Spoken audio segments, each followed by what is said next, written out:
Hi guys, welcome to cinema ಸಂತೆ. ವಿನೋದ್ ಪ್ರಭಾಕರ್ ಅವರ ಬಲರಾಮನ ಆ ದಿನಗಳು ಮೂವಿ ನೋಡಿದ್ಮೇಲೆ ನನಗೆ ಬಂದ ಮೊದಲು ಫೀಲಿಂಗ್ ಏನಪ್ಪಾ ಅಂದ್ರೆ, ಕನ್ನಡದಲ್ಲಿ ರೌಡಿಸಮ್ ಜಾನರ್ನಿಂದ ನಮ್ಮ ಡೈರೆಕ್ಟರ್ಸ್ ಯಾವಾಗ ಹೊರಗೆ ಬರ್ತಾರೆ? ಈ ಪ್ರಶ್ನೆ ಸಿನಿಮಾ ಮುಗಿದ ಮೇಲೂ ನನ್ನ ತಲೆಯಲ್ಲೇ ಓಡ್ತಾ ಇತ್ತು. ಈ ಮೂವಿ ಸ್ಟೋರಿ ಹಳ್ಳಿಯಿಂದ ಬೆಂಗಳೂರಿಗೆ ಬರುವ ಬಲರಾಮ ಅನ್ನೋ ವ್ಯಕ್ತಿ ಹೇಗೆ 80s 90s ಬೆಂಗಳೂರಿನ ಅಂಡರ್ ವರ್ಲ್ಡ್ಗೆ ಎಂಟ್ರಿ ಕೊಡ್ತಾನೆ ಅನ್ನೋದ್ರ ಮೇಲೆ ಸಾಗುತ್ತೆ. ಬೇಸಿಕ್ ಸ್ಟೋರಿ ಲೈನ್ ಇಂಟ್ರೆಸ್ಟಿಂಗ್ ಇದೆ, ಆದರೆ ಸಿನಿಮಾ ನೋಡ್ತಾ ಇದ್ದಾಗ ಆ ದಿನಗಳು ಮೂವಿ ಮತ್ತೆ ಮತ್ತೆ ನೆನಪಾಗುತ್ತೆ. ನನಗೆ ಪರ್ಸ್ನಲಿ ಈ ಸಿನಿಮಾದ ದೊಡ್ಡ ಮೈನಸ್ ಅಂದ್ರೆ ಹೊಸತನ ತುಂಬ ಕಡಿಮೆ. ಹಲವಾರು ಕ್ಯಾರೆಕ್ಟರ್ಸ್, ಸೀನ್ಸ್ ಮತ್ತು ಸ್ಕ್ರೀನ್ ಪ್ಲೇ ಈಗಾಗಲೇ ನೋಡಿರುವ ಫೀಲಿಂಗ್ ಕೊಡುತ್ತೆ. ಕೆಲವೊಮ್ಮೆ ಇದು ಹೊಸ ಸಿನಿಮಾ ಅಲ್ಲ, ಆ ದಿನಗಳು 2.0 ನೋಡ್ತಾ ಇದ್ದೀವಾ ಅನ್ನೋ ಅನುಭವ ಆಗುತ್ತೆ. ಆದರೆ ಎಲ್ಲವೂ ನೆಗೆಟಿವ್ ಅಲ್ಲ.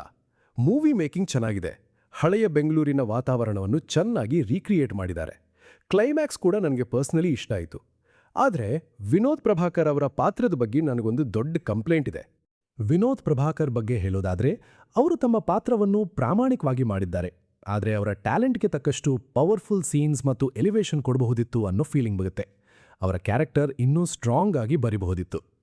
ಪ್ರಿಯಾ ಆನಂದ್ ಅವರ ಪಾತ್ರ ಕೂಡ ಅಷ್ಟಾಗಿ ಇಂಪ್ಯಾಕ್ಟ್ ಕ್ರಿಯೇಟ್ ಮಾಡೋದಿಲ್ಲ.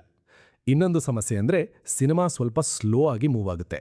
ಡ್ಯೂರೇಷನ್ ಸ್ವಲ್ಪ ಕಡಿಮೆ ಮಾಡಿ ಸ್ಕ್ರೀನ್ ಪ್ಲೇ ಟೈಟ್ ಮಾಡಿದ್ರೆ ಇನ್ನೂ ಬೆಟರ್ ಆಗಿರ್ತಿತ್ತು. ನಿಮ್ಗೇನನ್ಸುತ್ತೆ? ಕನ್ನಡದಲ್ಲಿ ಮತ್ತೆ ಮತ್ತೆ ಇದೇ ಜಾನರ್ ಬರಬೇಕಾ ಅಥವಾ ಹೊಸ ಕಥೆಗಳು ಬರಬೇಕಾ? ಕಮೆಂಟ್ನಲ್ಲಿ ಹೇಳಿ.